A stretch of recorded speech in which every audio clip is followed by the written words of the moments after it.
Good afternoon, everyone. Geeta, am I audible? Yes, you are, Rashmi. Okay, thank you. Head of the department, Professor Dolly Bourbon, ma'am. Associate HOD, Professor K.V. Nimi. My colleagues, Speaker of the Day, Dr. Malvika Sharma, ma'am. Dear students, I, Rashmi Rani, welcome you all on behalf of Department of First Year Engineering, LDCE. Now I invite Professor G. Geeta to introduce our speaker of the day. Hello, everyone. It's an honor to introduce Dr. Malvika Sharma to you all. So Dr. Sharma is a researcher and ELT trainer who enjoys designing activities that focuses on the 4 basic language skills. Her research is deeply rooted in game-based learning and metacognitive strategies that transcends the boundaries of mere entertainment and fun. She is also a full-time faculty in Pillai's College of Engineering, Panvel, where she teaches the undergraduate students. She graduated from Wilson College, Mumbai, and obtained her master's from University of Mumbai and a doctorate thereafter in the field of applied linguistics, also from the University of Mumbai. Her research topic was test-taking strategies in reading comprehension. She has published papers at various national and international journals and likes to keep herself involved in multiple ELT projects and in writing poems and stories. Having collaborated for various professional activities or university as well as other professional bodies, I've had a long association with her, and I believe that you will thoroughly enrich from the session. Welcome, Dr. Malavika Sharma, and thank you so much for accepting our invitation, and over to you, ma'am. Good afternoon, participants. Thank you, Professor Geeta, for your kind words. And I would take this opportunity to thank you for giving me this, platform to share my views and my ideas and also learn in the process. I would express my gratitude to the head of the Department of First Year Engineering, Professor Dolly ma'am. And I would also like to thank all the participants for being here and taking the time out, and also, I'm sure it will be an interactive session, so we can learn from each other. So with this, I would like to share my screen. So kindly give me the confirmation if my screen is visible. So here I would like to turn off my video.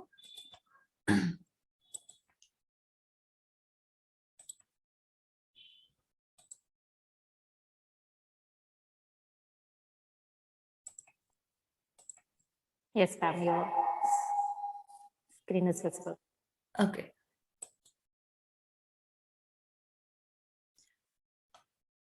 So today, I'll be sharing my views on mastering soft skills from classroom to career. So before I begin, I would like to start by sharing the structure of my presentation today. So first, I'll be dealing with differentiating between hard skills and soft skills. Then I will talk about, are soft skills acquirable? Then I will take you to the acquisition of soft skills. And of course, then I will take you to the application of soft skills.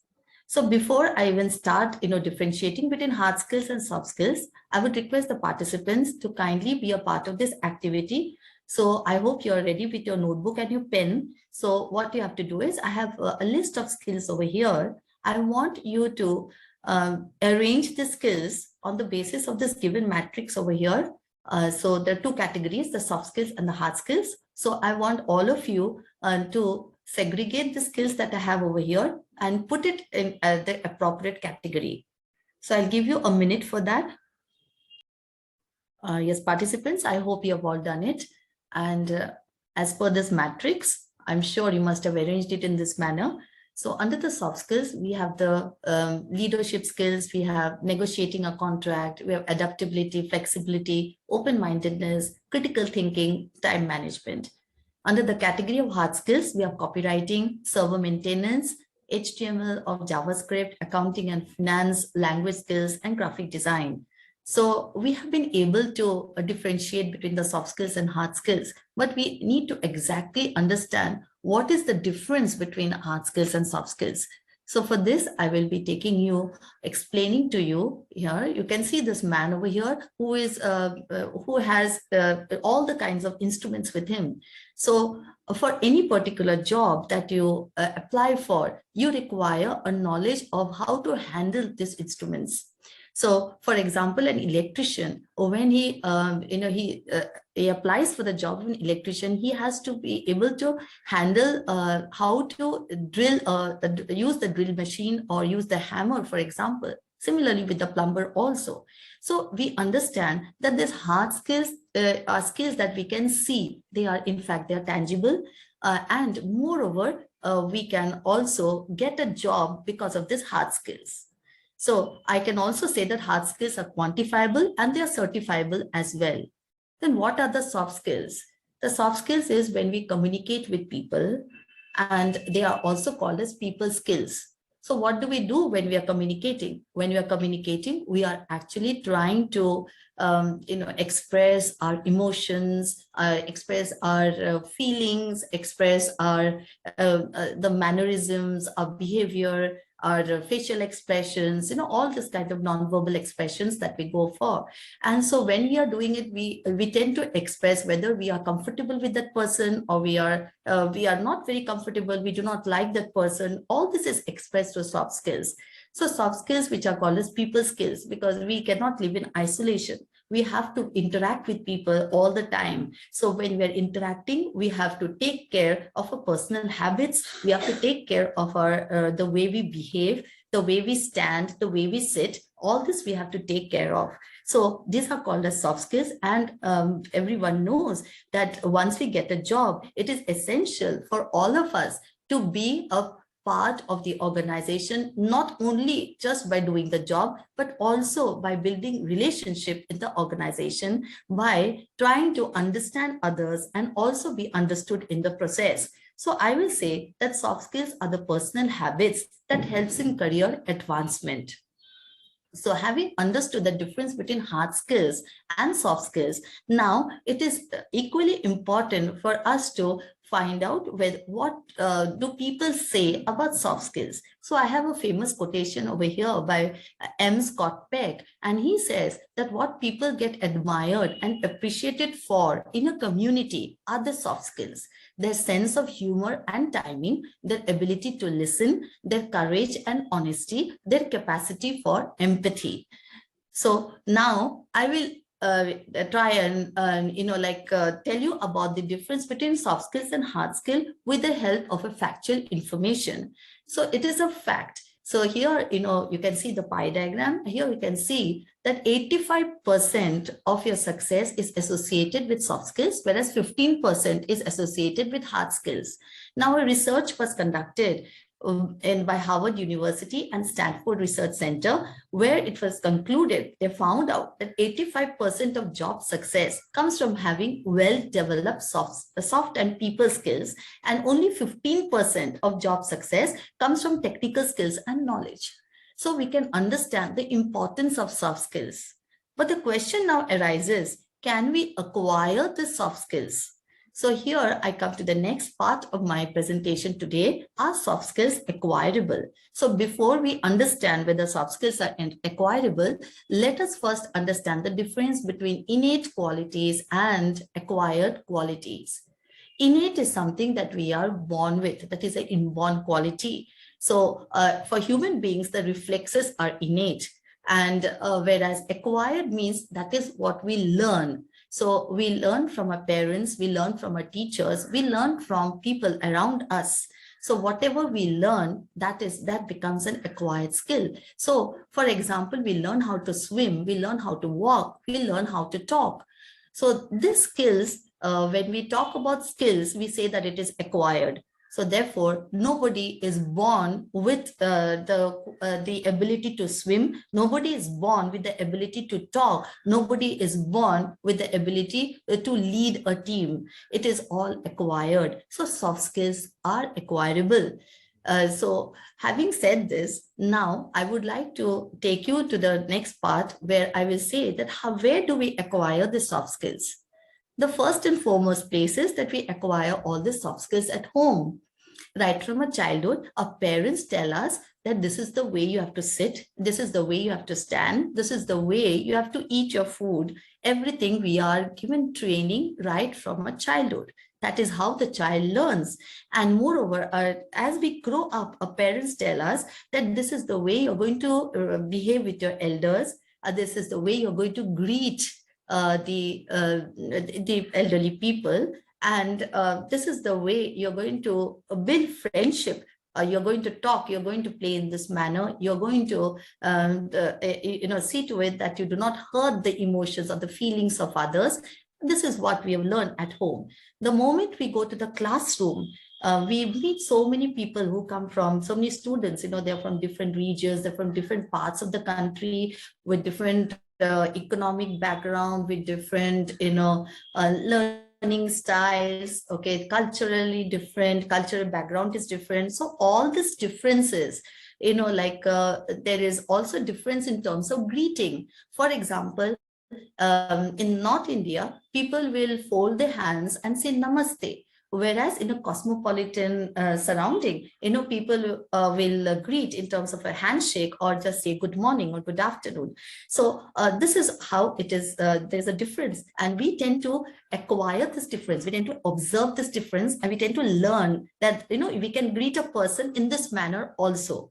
We can greet differently. If we go to some other parts of the country, we see that the greeting differs from country to country. So this is what we learn. And then and when we go to the industry, it is not only communicating with people from different parts of the country, we also have to communicate with clients, who are from different parts of the country, or with employees who are from different parts of the world.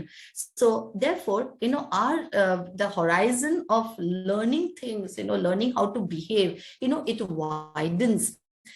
And therefore, we tend to grasp more information. We tend to grasp information related to how we should, deal with people, how we should, understand people, how we should be able to solve a problem, how we should lead a team, and so on and so forth. So now, having understood that the soft skills training starts from home, we also have to understand that it is not necessarily that you have to be educated in order to acquire soft skills. An uneducated person can also, acquire the soft skills. For example, the vegetable vendor, an uneducated vegetable vendor might be very successful in his business because, he has the soft skill of not only bargaining, that is negotiating, he also has the soft skills of convincing the customers to buy his product, and therefore he is able to do very well in his business. So it does not require that we have to be educated. But if you are educated, then we have also a wide range of people whom we can meet, whom we can talk. We get exposed to many people, and of course that enhances, or that helps us in developing or modifying and rectifying our behavior. So now I move on to the next part of my talk today, that is acquisition of soft skills. So today I'll be talking about acquisition of soft skills inside the classroom. So what do we learn inside the classroom? So here in the class, how to improve our speaking skills and how to improve our written communication. You will all agree that you will learn how to improve your speaking skills and your written communication through various ways. Okay, it could be in the form of a debate competition that is organized, or an elocution competition, an on-the-spot speech competition, or it could be in various ways you can develop your speaking skills. And of course, written communication, you have to write assignments, you have to write university answers, answers, you have to appear for university examination. And so written communication is also enhanced. Now, this oral and written communication, they can be seen because this help you to get a job. It is oral and written communication also that help you to get a job. It is not only the knowledge of programming, or the knowledge of graphic design, or the knowledge of server maintenance that will help you to get a job, but the ability to express whatever knowledge you have, that also helps you to get a job. So therefore, these are tangible. How come they are soft skills? They are not soft skills, they are hard skills. But through this oral and written communication, our teacher tells us that we need to have clarity of information, we need to be fluent, we need to be also an attentive listener, and we need to be concise and precise when we are communicating. So this oral and written communication are hard skills. And what is soft skills? How it is associated with soft skills? It is associated with soft skills when we try to use this oral and written communication in situations that will help us to solve a lot of problems in the classroom, in the surrounding where we are surrounded with people. So let us find out, how it can help us. So the features, I will talk about the features now. So first of all, it reduces the barriers. So we are able to communicate with people, by developing our speaking skills, but the ability to reduce the barriers, the ability to reflect on whatever we have communicated. Okay, we have communicated something, we want to reflect whether the communication has been successful or not. If the communication is successful, then we both of them, the sender, the receiver, they understand each other. But if there is a problem in the communication process, there could be misunderstanding, there could be misinterpretation of information. So then we have to realize, the sender has to realize that there is some problem. So ability to identify the problem and of course try to find out what has led to the problem that could resolve the barriers or the obstacles that occur in the path of communication. So for example, the obstacles could be in terms of an external factor. The noise could be an obstacle in the process of communication. It could also be an internal factor. That is what the thought process that goes on in the mind of either the sender or the receiver.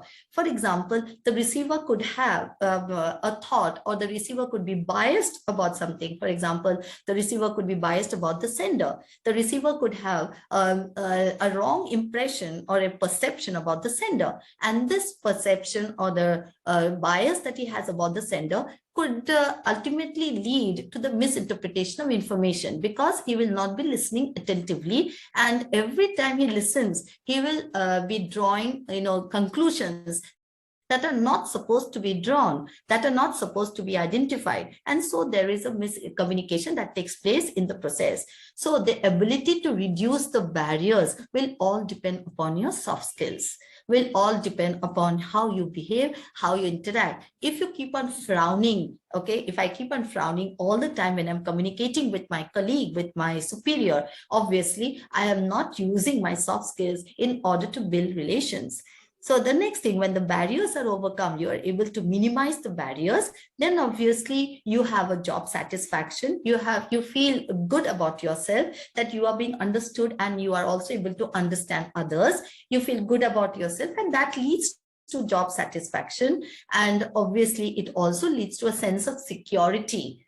You feel secured in whatever position you are in the organization, and therefore you are able to share your ideas and your concern freely and openly without any fear, without any hesitation. You are able to do that. So having understood this, let us now move on to this activity. I have this activity for you. I hope all of you are ready with your pen and paper. So I'll be giving you some instructions, and as per the instructions, I want you to draw.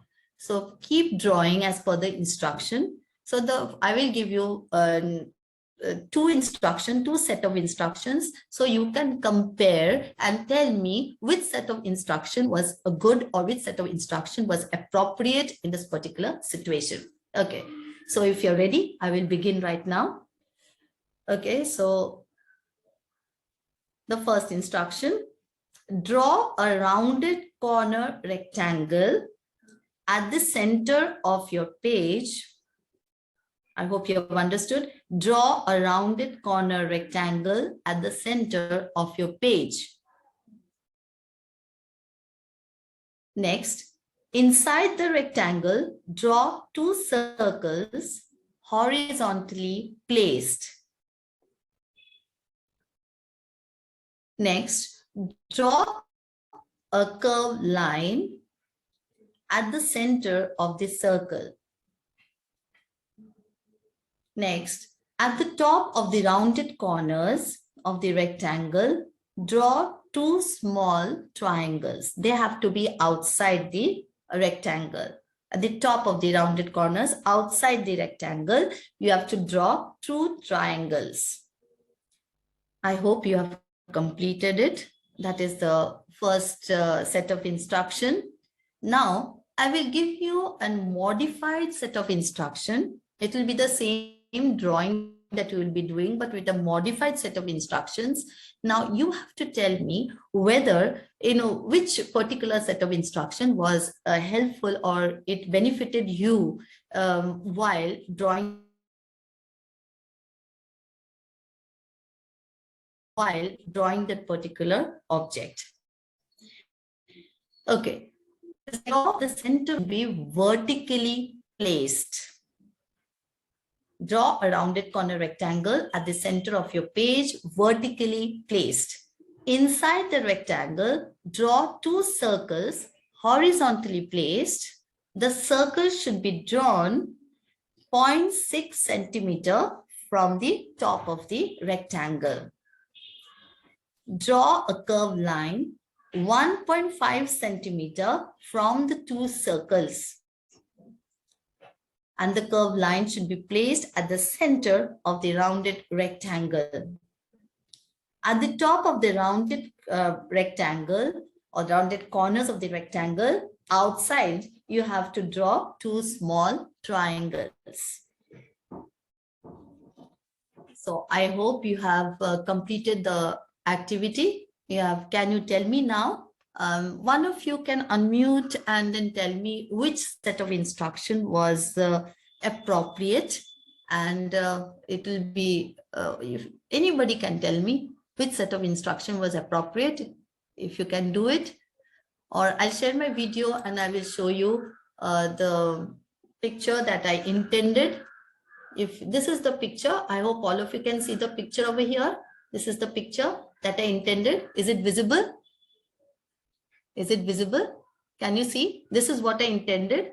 If you're closer to this picture, that means the set of instructions that I've given you, that is appropriate. Okay. Fine. Okay, fine.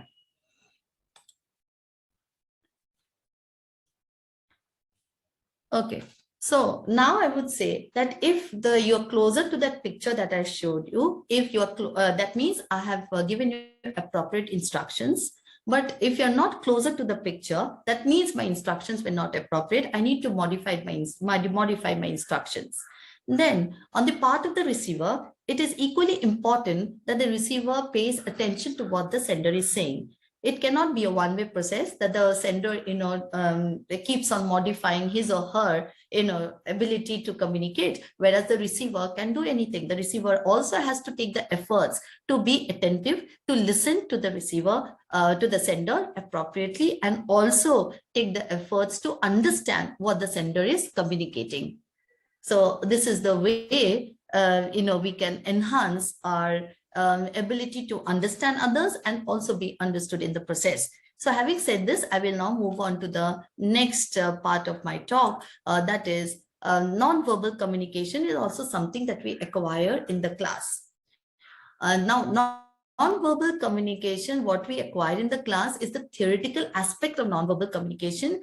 The practical application of non-verbal communication is not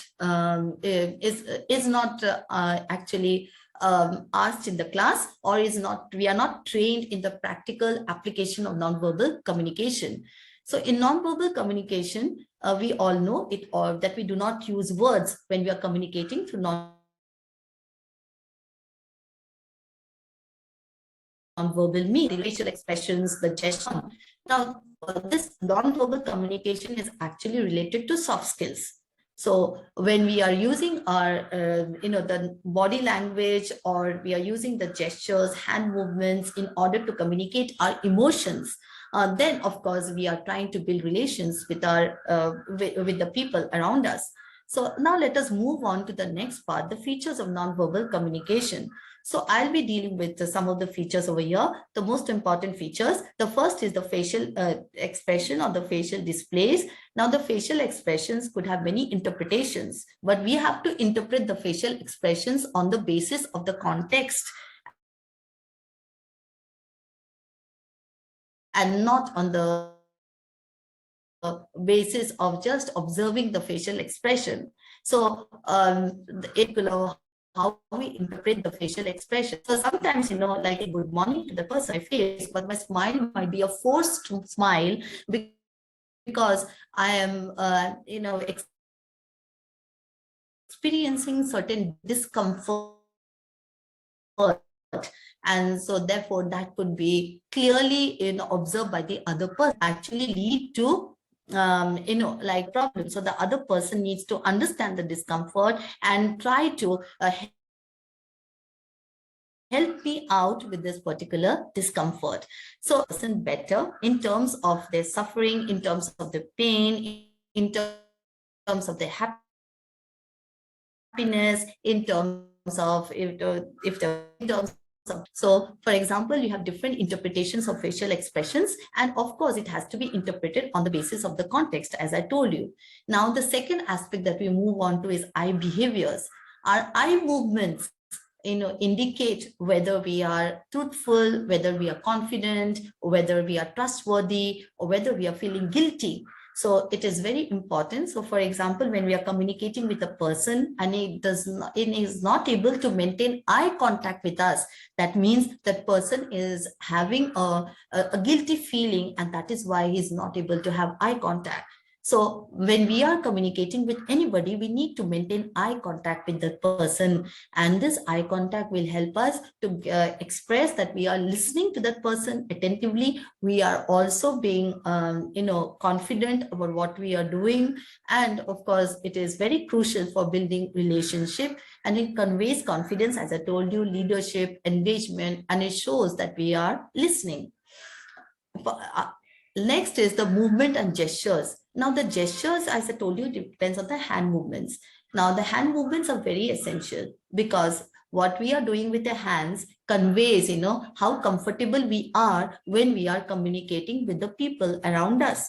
So for example, in a presentation, like if we keep our hands stiff, and we stand, we do not have any body movement or hand movement, then obviously the presentation becomes very monotonous and it appears that you have memorized everything and therefore you have come to the presentation.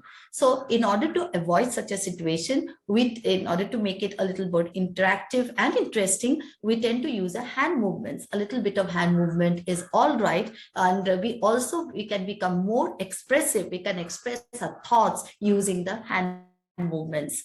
But hand movements very frequently, and this frequent movement of the hands indicates that the person is nervous, and therefore the person is trying to overcome the nervousness with the help of the hand movements. So we have to be very careful about how we use our hands. As I told you, it reflects the speaker's thoughts when we use hand movements in the appropriate manner. Then comes the vocal behaviors. Now, the vocal behaviors would mean I'm talking about, the voice modulation. I'm talking about the pronunciation, the accent, the intonation. I'm talking about the audibility, voice audibility, the pitch. All this is related to vocal behaviors. So when I'm uttering the phrase good morning or thank you, the way I utter would indicate whether I am, actually meaning what I'm saying, whether I'm very thankful to the person or I have words, but I do not mean anything.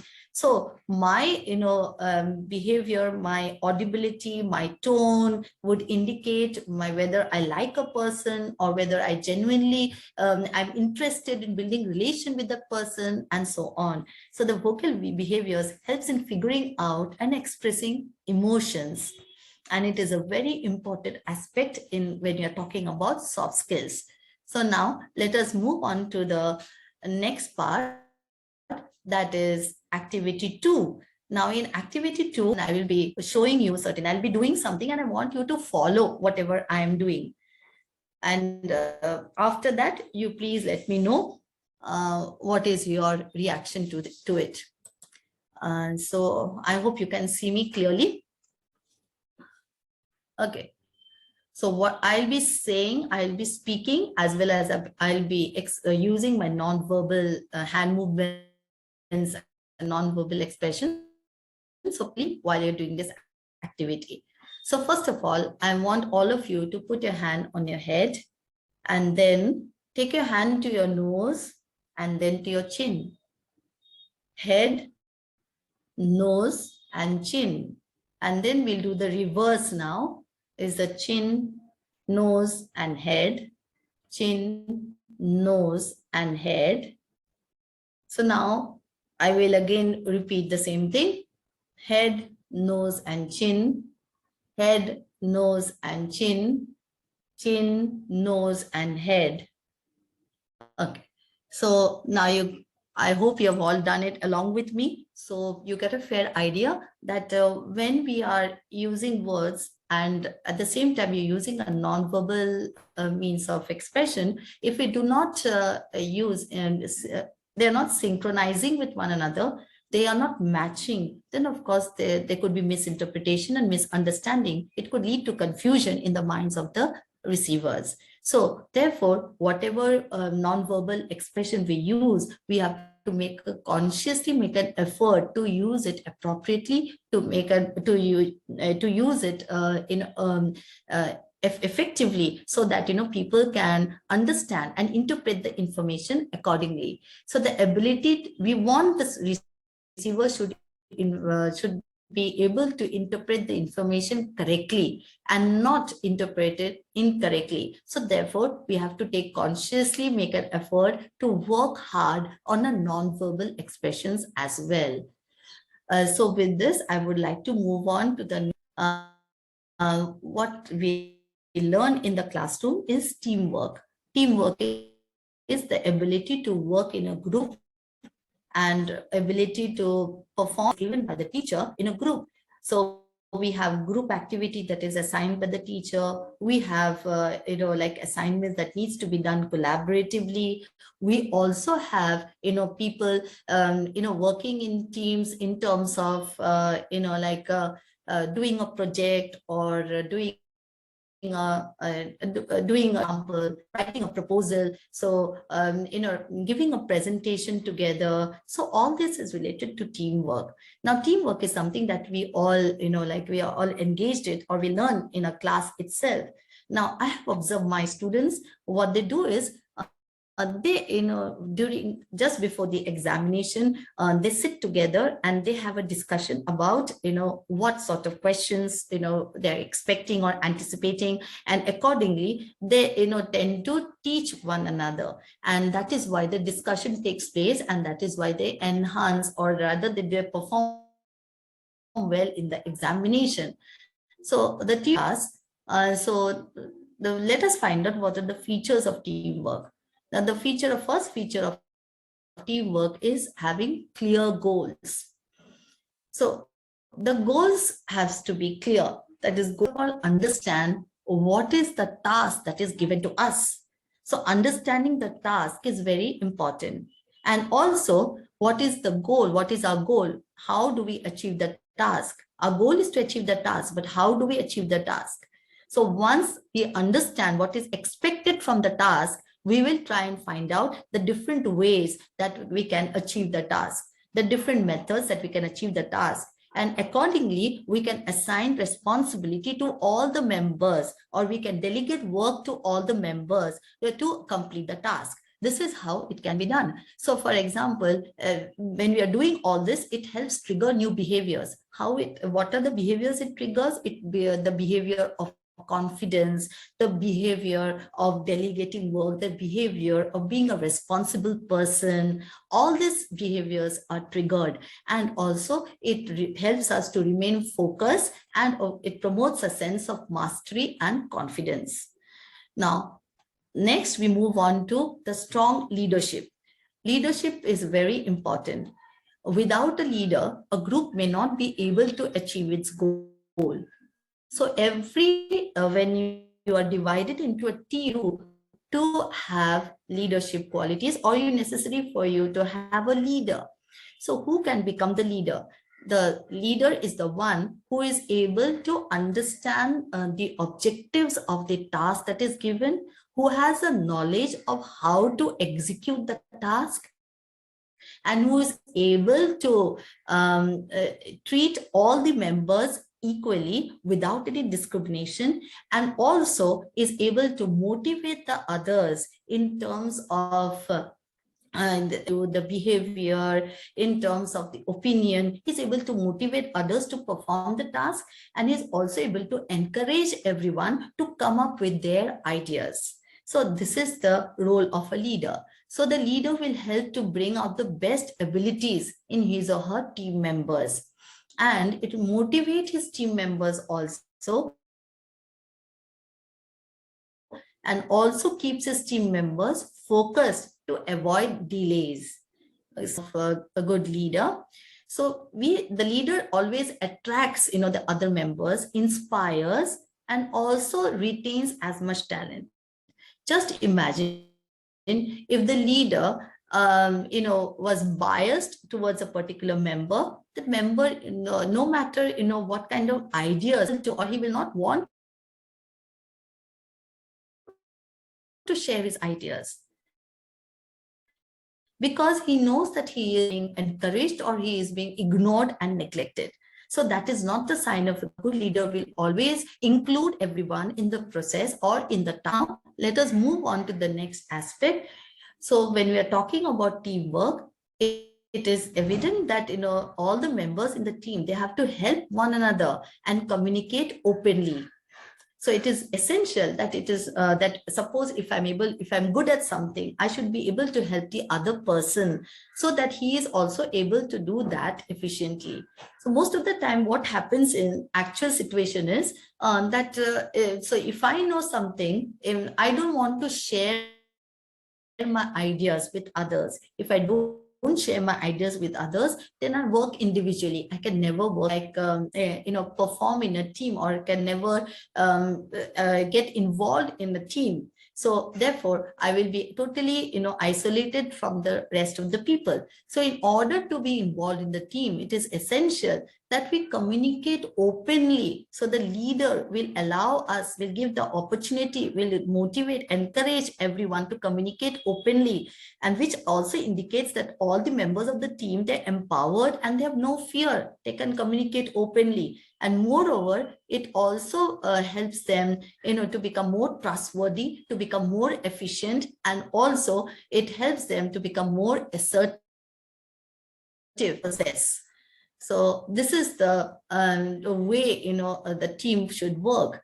Then the mutual accountability. So once the responsibility is assigned to the team members, then everybody is accountable. Everybody feels responsible that they have to complete the work in a particular time period. So individually, you can have your own deadlines of completing the work, or the leader could give you the deadline of completing the work. So accountability mutually, that you have to feel responsible all by yourself. And this will definitely help in completing the work at appropriate time. And of course, it fosters better work relationships, and it also improves job satisfaction. Now, it helps team to work more effectively together. So now let me take you to the application of soft skills. Where do we have to apply the soft skills? We have learned the soft skills in the classroom. What is the application of the soft skills? The application of the soft skills will be in the form of when we go to the industry. When we get a job in the industry, we have to apply our soft skills. So what is expected from the industry? What do industry expect from us? Industry expects that we have the interpersonal skills. Interpersonal skills are skills that is used, to communicate when we are inside the organization, communicating with our superiors, with our colleagues, with our subordinates, and also outside the organization when we are communicating with the clients, with the media, with the bank officials, with the stockholders, shareholders. Okay, this is where, when we are communicating with people related to business matters, that is interpersonal, very important, as it helps us to build relationship, work well with others, and also understand others. And not only understand others, but also have an empathy towards the other person. Understand the person from the perspective, suppose if I don't want anybody to do any harm to me, I should also not do harm anybody in the process. So building relationship is very important in interpersonal relationship. And in an organization, it is not only your technical skills that is taken into account, it is also the ability to work with people and how you're able to build your relationship. The more efficient you are in building relationship, the more higher up in the ladder you move on. So to the next part, that is, what is the take home from this particular picture that I'm showing you? Below it is written, people make mistakes. It is a part of growing up. Now, it means that, we have to understand that everybody should get a second chance. So we, as human beings, we are bound to make mistakes. So at home, when we make mistakes, this is the parents who make us understand that we have to rectify mistakes. We are not going to do this because it is going to be, it's going to be dangerous if we do this. But an organization also, that when we make mistakes, we are not supposed to be penalized. So we are supposed to be given a second chance. Okay, so suppose, if an employee is found to do something that could be a potentially of danger to the other employees, the employees should be, so from the face-to-face situation should be explained, what is it that you are doing that could be harmful for the other employees. It could have an impact on the behavior of the other employees. So please do not do it. And he should be given a second chance in the process. And so with this, I would like to take you to the next skill that is expected from the industry, that is problem solving skills.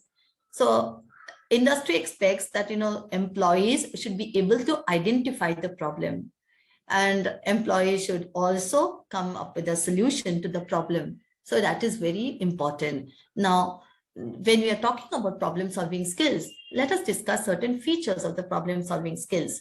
So the first feature is cognitive. That is, first of all, we need to identify the problem. So suppose if we are not able to identify the problem, but somebody has identified the problem for us. Maybe a superior has identified the problem. After the problem has been identified, we now need to understand the problem. That is very important. So once we have understood the problem, we need to find out in what ways the problem could be solved. And so that will depend, of course, upon knowledge on the particular problem, the familiarity with the particular problem. And also we need to enhance the knowledge, upgrade ourselves from time to time so that we are able to tackle these problems, we are able to come up with solutions to the problem. So having clarity of the problem is essential, and of course, familiarity with the problem. So now we next move on to the next part of the problem solving skills, that is adaptability. So most of the time when a problem is identified and employees are asked to find solution to the problem, the employees are very afraid that this the solution could be very harmful, could have an adverse effect on the job. So it is instead of looking at it from that perspective, if the employees are optimistic, they hope that this solution to this problem could be useful to them in the future. So then of course you become more engaged and you become more involved in the trying to find out the solution to the problem. So you need to embrace the change with optimism, and of course you need to enhance and strengthen communication, your critical thinking, innovation and delegation skills. And then of course then comes the innovative and creative thinking. It is understood that when a problem is identified, you need to come up with solutions that is different from what normally a person would think of. We have to think of something different. We have to think of something that is that will help the organization to actually tackle the problem in a different way, or look at the problem from a different perspective. So therein comes the innovative and creative thinking. And it is observed that people who have innovative and creative thinking, they do very well in their career advancement because they tend to observe, the people around them. They tend to think of, what kind of solution solution would be most applicable in the particular situation. They are more, knowledgeable. They are more, acquainted with whatever the recent happenings and so on. So that helps in innovative and creative thinking. It helps to develop creative thinking skills, helps one to recognize innovative solutions more quickly. And it is possible to formulate a plan and overcome obstacles to reach the goals. Next, I would like to move on to flexibility. Now, flexibility means that in an organization, we have to, when you're talking about the problem solving skills, we should be able to analyze the situation and come up with alternative plans. Now, this flexibility means that we should have, multiple strategies, that we are capable of implementing. And we should also be able to select the most efficient strategy at that particular situation. So we should be flexible. We should not be rigid that I'm not going to implement this strategy because, I don't believe in this particular strategy. So a little amount of risk is also required when you're trying to solve a problem. You should be able to take the risk. You should be able to implement a strategy that could be very different, that could be very innovative. And at the same time, you should have the flexibility of introducing multiple strategies. So one strategy may not work. You should be, free enough to introduce multiple strategies. And so then comes the next part, that is the leadership skills. We all know, I have already told you about the leader, what are the skills they require. The leader has a large role to play on the mindset of the employees, on the mindset of the team members. Now, let us find out the features of effective leadership. The first is influence the behavior of others.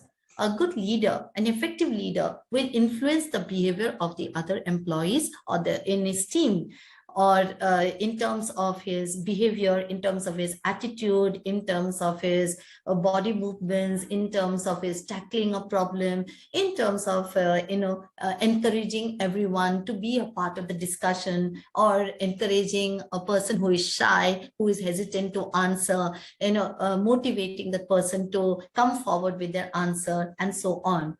Then, the ability to have an impact is very important.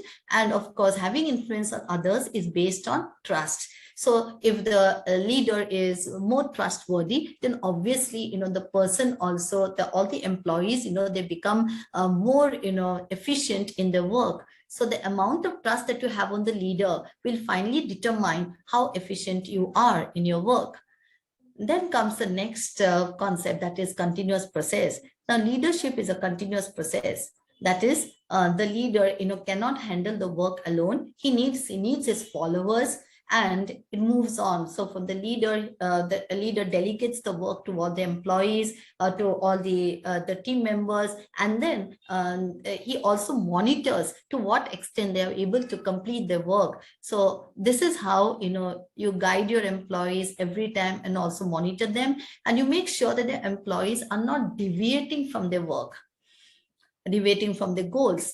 Then next is attainment of common organizational goals. A leader sees to it that all the team members, they are focused in the goals of the organization. They are focused in the task that is given by the superiors, or the task that is given by their teacher. Okay, so they guide their employees in an organization towards the attainment of common organizational goals, and also influences the employees to perform their tasks willingly, efficiently, and competently, without any fear, without any hesitation.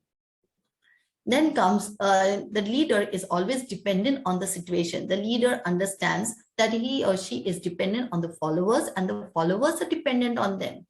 So that is a mutual understanding. They cannot be separated. A leader cannot work individually, and the followers cannot work individually. They are dependent. The leader needs the followers, and the followers also need the leader. So in this situation, it all depends upon how a leader, associates himself or behaves with his team members. So every task that is given, that leader has to understand, it is based on the situation, that in this particular situation, I have become the leader. In the next situation, in the next task that will be given, I may not be the leader, I'll be the follower. So therefore, there'll be somebody else who can become the leader. because as I told you, leadership qualities depends upon, the knowledge that you have about the particular task. So the knowledge determines to what extent you are able to convince the other people to accept, or to go by the knowledge that you have. And accordingly, you will be the one who will be delegating the work. So every person is a leader. And so leadership qualities can be acquired. It is not something that you are inborn, you have an inborn quality.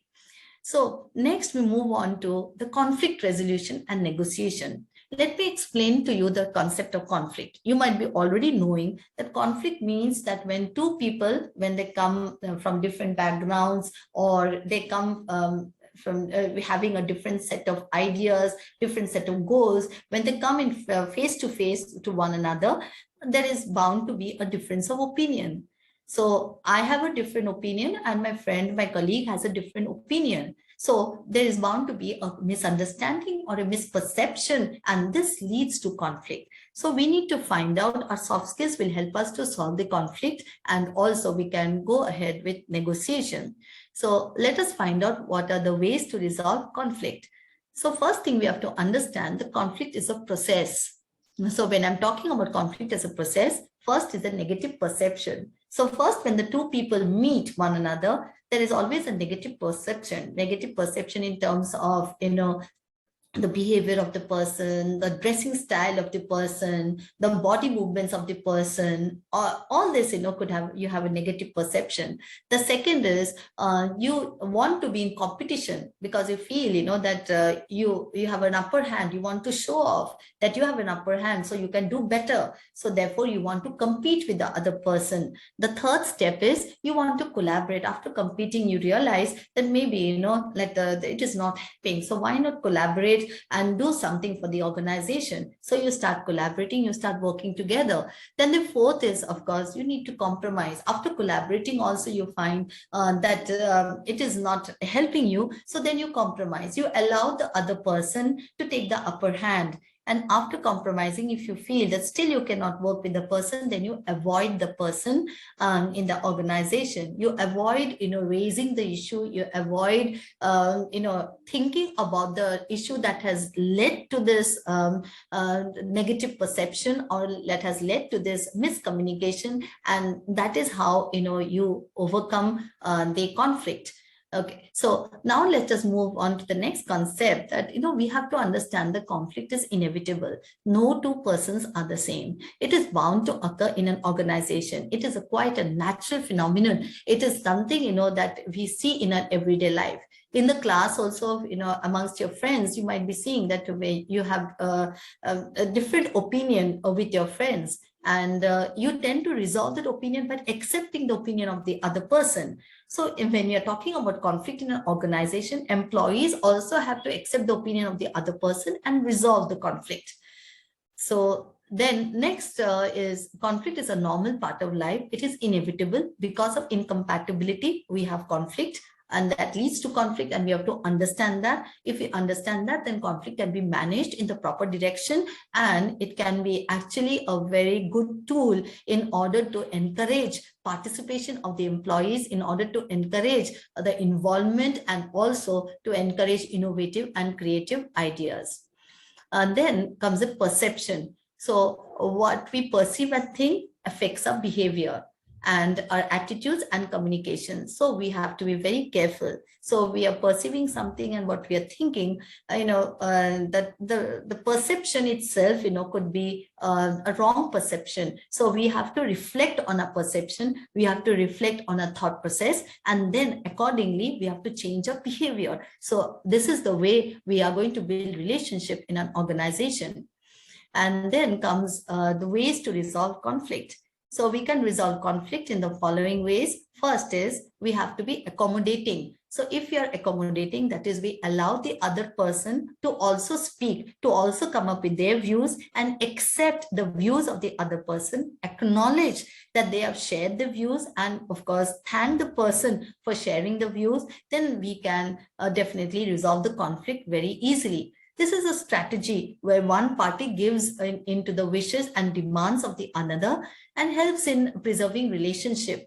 but sometimes it definitely results in friendly atmosphere. But sometimes, this conflict can be quickly resolved, but it could happen that the other party who has given, the opportunity to to a particular party, to the opposite party, that party could feel a little bit demotivated in the process because his or her opinion is not taken into consideration. But more or less, it helps in building a friendly atmosphere, and conflict can be resolved, and also it helps in preserving relationship.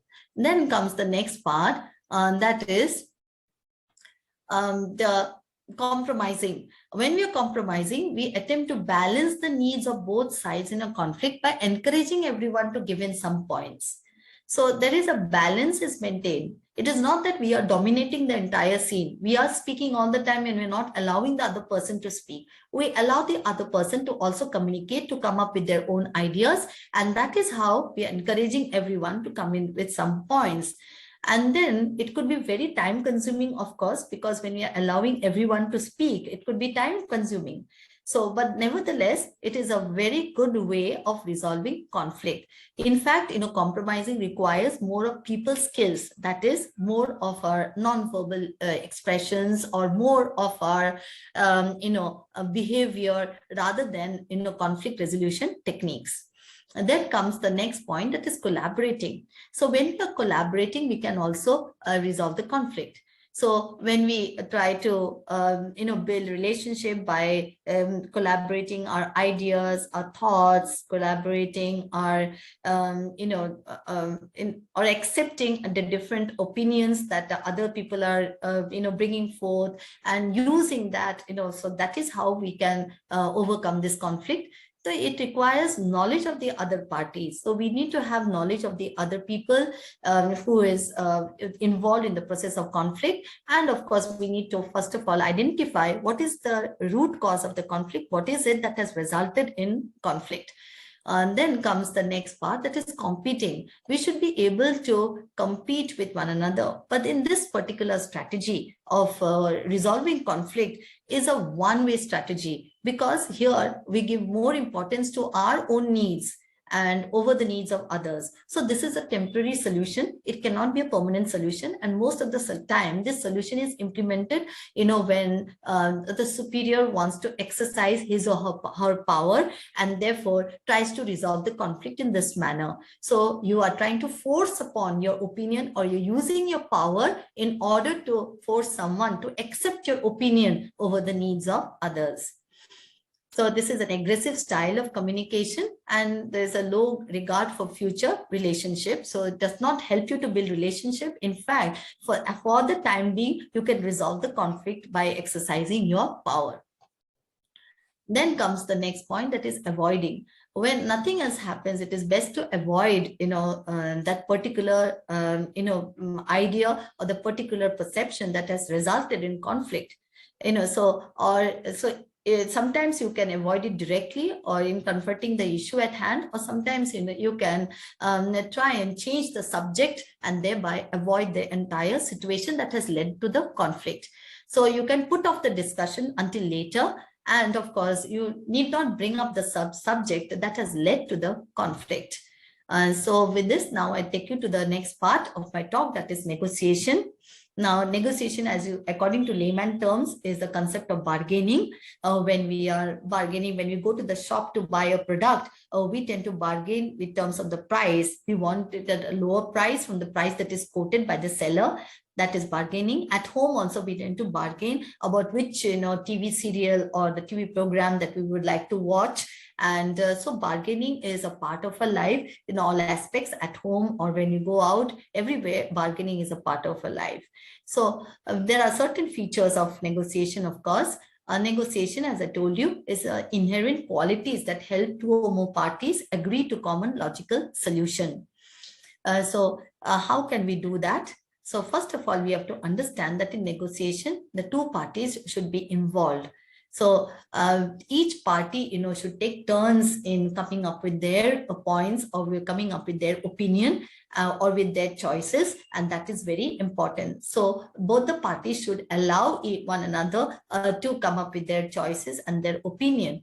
And in multi-party negotiation, of course, it might be difficult because it might be a little bit chaotic in multi-party negotiation, but nevertheless, most of the time it is two parties are involved in negotiation. So both parties should understand the process of negotiation so that they are able to allow the other person also to come up with their opinions and choices. Then comes the predetermined goals.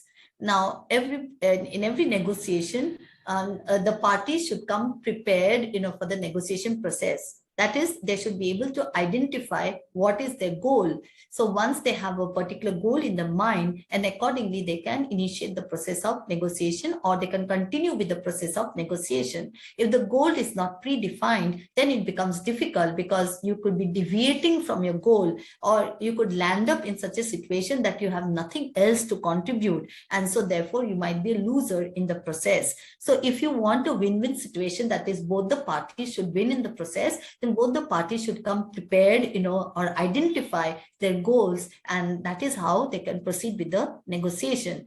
So if goals are not specific, the outcome may not be the best for the business.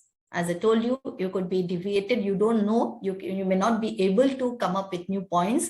And if you are predetermined goals, it puts us in a stronger position as well.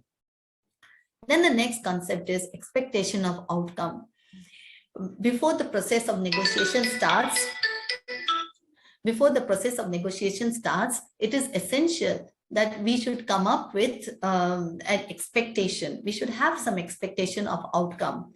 And this expectation of outcome is very important. So if we have certain expectation, then we are able to move towards that expectation. So actual outcome is compared to the expected outcome prior negotiation. And depending on the expectations, there could be mixed feelings. That is a feeling of satisfaction or dissatisfaction.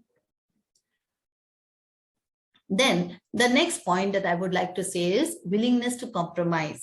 So in negotiation also, so there could be, both the parties could be willing to compromise. So that means that both the parties would decide upon a situation where both of them win. That is a win-win situation occurs. And that means both the parties are not willing to exercise the power. So, that feeling of compromise, definitely allows both the parties to have a positive impact, and this helps in building relationship rather than straining the relationship. It reduces the strain of negotiating, and it is mostly used when either of the parties have nothing to offer in negotiation. And also, both the parties, they want, to arrive at a conclusion rather than leave it, for some other day to negotiate. Sometimes one of the parties could be disappointed with the outcome. There could be disappointment, but then nevertheless, it could be a win-win situation for both the parties. Now, next we come to time management, which is very important. So time management, we understand the importance of time only when we start going to the industry or start getting placed in an organization. We don't understand the importance of time when we are students. We tend to, postpone, our work till the last moment. But when we are in the industry or when we are in the workplace, we have to give utmost importance to time. Without that, we will not be able to proceed further. So the features of time management. So I will be talking about, first of all, goal orientation. So first and foremost is we have to be absolutely sure about our goals. So we should be sure about which particular, option to choose, even before we decide, to move ahead. So, so if my goal is to, write a paragraph, effectively, I should move towards my goal. I should be able to, enhance my skills of writing and work hard, in trying to achieve that goal. So this goal, identification will have, definitely help us to manage our time accordingly. So so I will prepare, a time schedule, and accordingly, I will incorporate some amount of time in trying to achieve my goal. So maybe 10 minutes or 15 minutes or half an hour amount of time I can spend, towards achieving my goal. So we need to set specific goals. It cannot be vague. It cannot be something, which we do not understand. And of course, it can help to complete the task on time. And employees are also focused when we are talking about goal identification, and we are able to prioritize our workload accordingly. And of course, we can manage our time better in this process.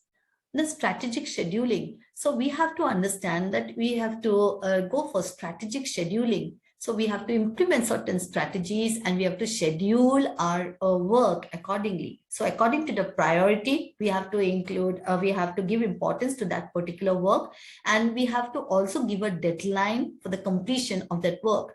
Individually, we have to give deadlines for the completion of the work. We should not wait, for someone to tell us what is the deadline. So if you wait for someone to tell us the deadline, maybe, we are not being focused, or we are not understanding the importance of that particular work. So understanding the importance of the particular work and setting, deadlines, individual deadlines, that could definitely help us to schedule our work accordingly. So we can understand what can be realistically achieved. So suppose if I'm given the task of writing a report, so I have to find out, whether the report, what is the length of the report? There has to be a length, whether it should be written in 1,000 words, or it should be written in 200 words, or maybe 500 words. I have to find out what is the length, and accordingly, I have to schedule, my deadline, so that I will be able to achieve. It is possible for me to achieve,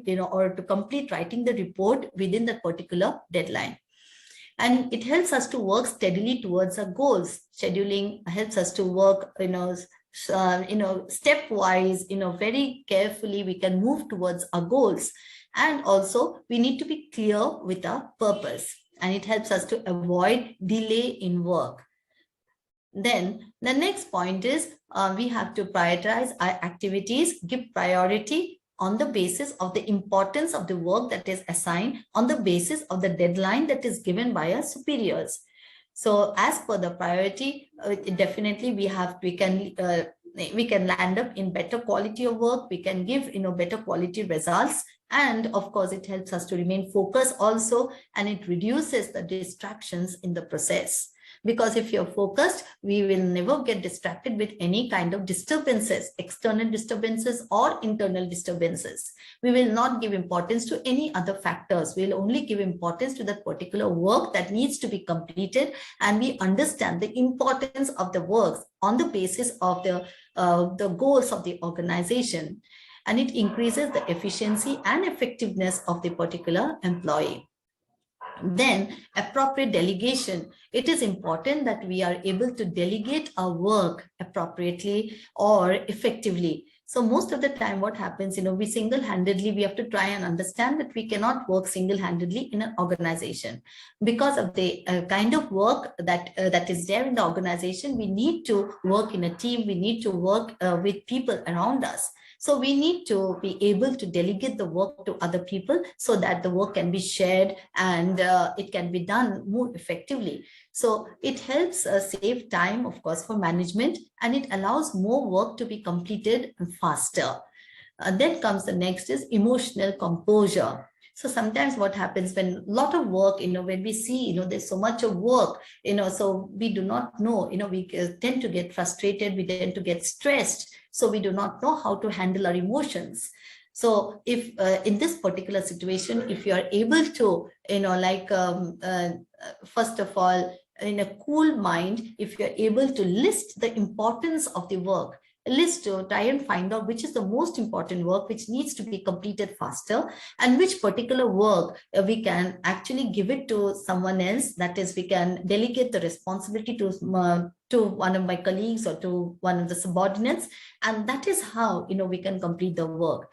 Guiding the subordinates and helping the subordinates and monitoring the subordinates would be much easier in this particular period of time. So that is how a leader should work. So we should be able to have control over our emotions, and accordingly we can work efficiently and quickly, and also we can be confident in the process. We can express our confidence in the process.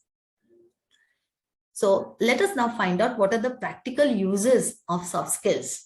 We have understood what are the soft skills that is demanded by the industry. Let us find out the practical uses. The practical uses are, it is the foundation of relationship.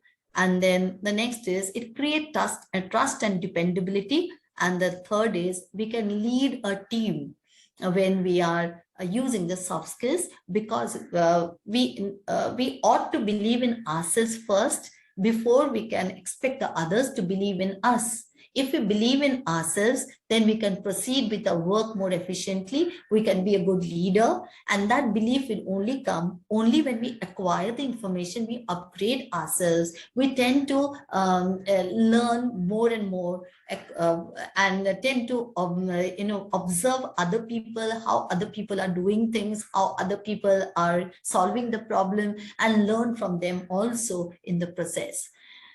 So having said this, I would like to thank all of you for your patient listening. And I would also like to say that this is the email ID. So in case if you have any doubts related to soft skills or related to any of the skills that we have discussed today, you can definitely write to me. And this is my contact number. This is also my WhatsApp number. Any doubt related to the soft skills, you can definitely send a message across. And of course, I have my YouTube channel also. You can type it as Malavika's Magic, or the link will be shared to you with you in the chat box. So here you can go to my YouTube channel and have a look at the different barriers that I have discussed. I have discussed the different nonverbal expressions and the interpretations of the nonverbal expressions. So you can have a look at it. And I would like to thank you all for being a patient listener.